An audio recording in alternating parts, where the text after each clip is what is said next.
DJ Sports.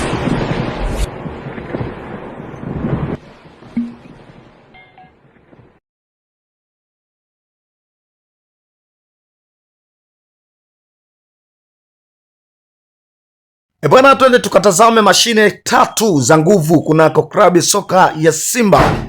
Hizi ndizo mashine ambazo zinatazamiwa kusajiliwa na klabu ya soka ya wekundu wa Msimbazi Simba, ambapo hapa kuna wachezaji watatu ambao so far viongozi wa klabu ya wekundu wa Msimbazi Simba wakiwa wanapambana kuhakikisha wanapata saini za wachezaji huyo. Wa kwanza kabisa ni Serge Bajo. Huyu ni moja kati ya mchezaji wa kimataifa kutoka taifa la Ivory Coast, moja kati ya mchezaji ambaye so far amekuwa katika mazungumzo mazuri na viongozi wa klabu ya soka ya wekundu wa Msimbazi Simba katika kuhakikisha anakamilisha dili la kujiunga na klabu ya wekundu wa Msimbazi Simba.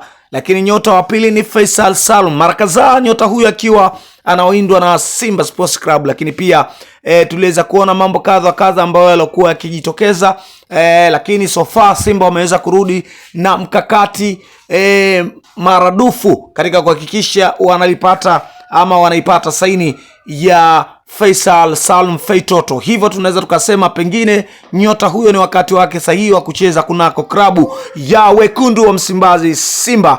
Lakini nyota mwingine ni moja kati ya nyota mwenye uraia wa Kitanzania, anaitwa Taren Arakia, moja kati ya nyota ambaye anakipiga huko Uingereza katika ligi daraja la 5, ambapo huyu tunaweza tukasema ni Mtanzania.